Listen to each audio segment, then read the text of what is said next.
যে ব্যক্তি এই দোয়াটা পাঠ করবে, সে যেটা হারিয়েছে, সে যাকে হারিয়েছে, সূর্য উঠতে দেরি হবে, আল্লাহ তার থেকে উত্তম কিছু তাকে দিতে দেরি করবে না। আপনার জীবনে তো অনেক কিছু আপনি হারিয়েছেন, হারানোর পরে আপনি একদম চিন্তায়, ডিপ্রেশনে আপনি পড়ে আছেন যে আমার জীবন থেকে এত বড় মূল্যবান সম্পদ চলে গেল, আমি হয়তো বা এর থেকে মূল্যবান সম্পদ আর পাবো না। কিন্তু নবীজি বলছেন, না, তুমি ধৈর্য হারিও না, তুমি এই দোয়াটা পাঠ করতে থাকো।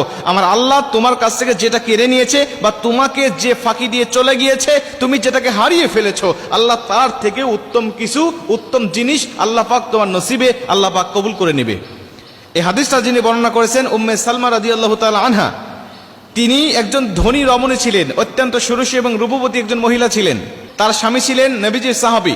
নবীজি সাল্লাল্লাহু আলাইহি ওয়াসাল্লাম এক যুদ্ধে তাকে পাঠিয়ে দিলেন এবং তিনি সে যুদ্ধে শহীদ হয়ে গেলেন। নবীজির কাছে আসলেন মহিলা, এসে বলছেন, ইয়া রাসূলুল্লাহ, আমার স্বামী যুদ্ধের ময়দানে শহীদ হয়ে গিয়েছে। নবীজি, আপনি আমাকে একটি দোয়া শিক্ষা দেন, আল্লাহ যাতে আমাকে ধৈর্য ধারণ করার তৌফিক দান করে, এবং আল্লাহ পাক আমার স্বামীকে নিয়ে চলে গেছে, আমি তো তার মতো স্বামী পাবো না, সে অনেক ভালো মানুষ ছিল, কিন্তু আল্লাহ এমন কিছু দিবে যেটা দেখে আমি সন্তুষ্ট হব, এমন একটা দোয়া আপনি আমাকে শিক্ষা দেন। নবীজি বলছেন, তুমি চলে যাও আর এই দোয়াটা বেশি বেশি পাঠ করতে থাকো। কি দোয়া? আল্লাহুম্মা আজিরনি ফি মুসিবাতি ওয়া আখলিফ লি খায়রাম মিনহা।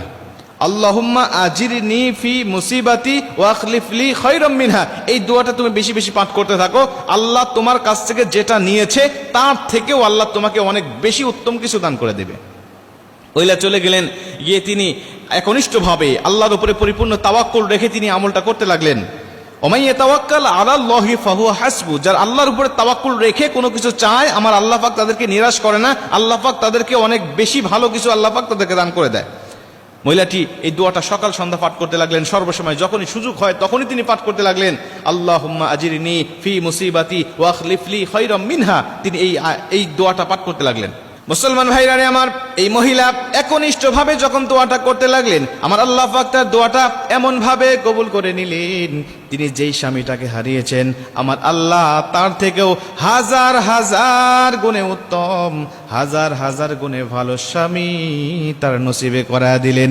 মানে বিশ্ব নবীর স্ত্রী হিসাবে আল্লাহ পাক তাকে কবুল করে নিলেন। জোরে কোন সুবহানাল্লাহ। বিশ্ব নবী নবী মুহাম্মদুর রাসূলুল্লাহ সাল্লাল্লাহু আলাইহি ওয়াসাল্লামকে তার স্বামী হিসাবে আমার আল্লাহ পাক মনোনীত করলেন, আমার আল্লাহ পাক তাকে কবুল করালেন। উম্মে সালমা রাদিয়াল্লাহু তাআলা আনহা পরবর্তীতে আমার নবীজি সাল্লাল্লাহু আলাইহি ওয়াসাল্লামের সাথে বিবাহ বন্ধনে আবদ্ধ হয়ে গেলেন। মানে উনি যাকে হারিয়েছেন তার থেকে উত্তম কিছু আল্লাহ পাক তাকে দান করে দিলেন। এজন্য আপনি অনেক কিছু হারিয়ে ফেলেন জীবনে, আবার অনেক মূল্যবান জিনিস আপনার হারিয়ে যায়, অনেক মূল্যবান জিনিস আপনাকে ছেড়ে চলে যায়, আপনি তখন ধৈর্য হারাবেন না, ঘাবড়ে যাবেন না।